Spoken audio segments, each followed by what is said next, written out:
नीतीश कुमार वहाँ रैली कर ही लेंगे तो क्या वो तोड़ लेंगे, ये क्या हासिल कर लेंगे। तो मैं तो राहुल गांधी को धन्यवाद देना चाहूँगा कि जिन्होंने नीतीश कुमार की पार्टी और अखिलेश यादव से समझौता नहीं किया। अगर समझौता किया होता तो कांग्रेस की सीटों की संख्या और घट जाती।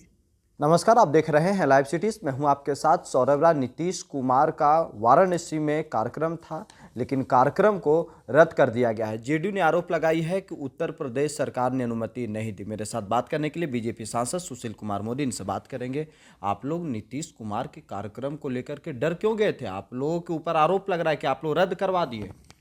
अभी अगर हिम्मत है तो नीतीश कुमार दिखाएं वो आवेदन जो उन्होंने डीएम को दिया है, कलेक्टर को दिया है, एसपी को दिया है मीटिंग के लिए। यहाँ तक कि जो जगतपुर इंटर कॉलेज जहाँ कार्यक्रम की बात हो रही थी जी, उसकी मैनेजिंग कमेटी के चेयरमैन अजय सिंह, उनसे मेरी बात हुई 2 घंटे पूर्व।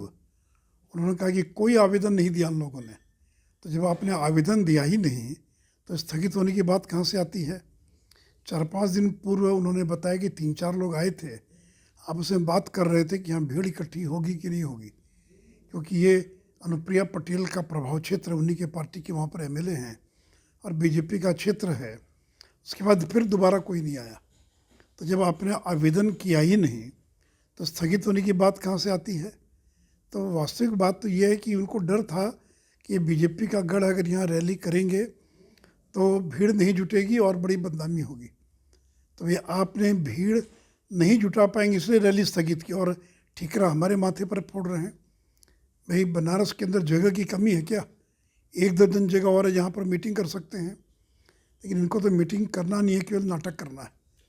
इसलिए मैं तो चुनौती देता हूँ कि जिस जगतपुर इंटर कॉलेज की मैं बात कर रहा हूँ या डीएम एसपी, किन्हीं को इन्होंने आवेदन दिया तो उसकी रिसीविंग दिखाएं।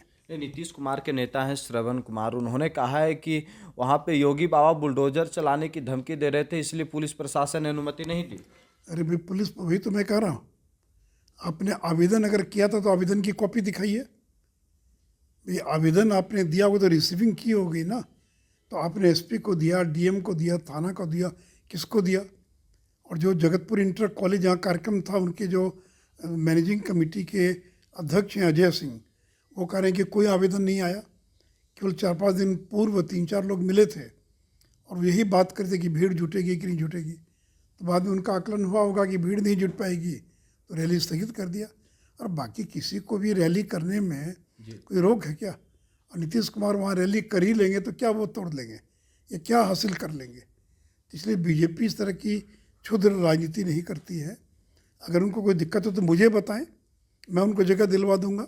बनारस में कहाँ करना चाहते हैं वो, लेकिन करना नहीं है, भीड़ नहीं जुट। लेकिन अब भीड़ जुटाने की जिम्मेदारी उनकी है, भीड़ जुटाने की जिम्मेदारी या भीड़ जुटने की जिम्मेदारी ये मेरी नहीं है, यह भारतीय जनता पार्टी की नहीं है। नीतीश कुमार लगातार 2024 लोकसभा चुनाव को लेकर के नरेंद्र मोदी को हराने के लिए मेगा प्लान तैयार कर रहे हैं। 19 तारीख को दिल्ली में इंडिया गठबंधन की बैठक भी होनी है। कर लें बैठक। अभी तक तो 3 बैठक हो गई, सीट शेयरिंग का मामला एक कदम भी आगे नहीं बढ़ा।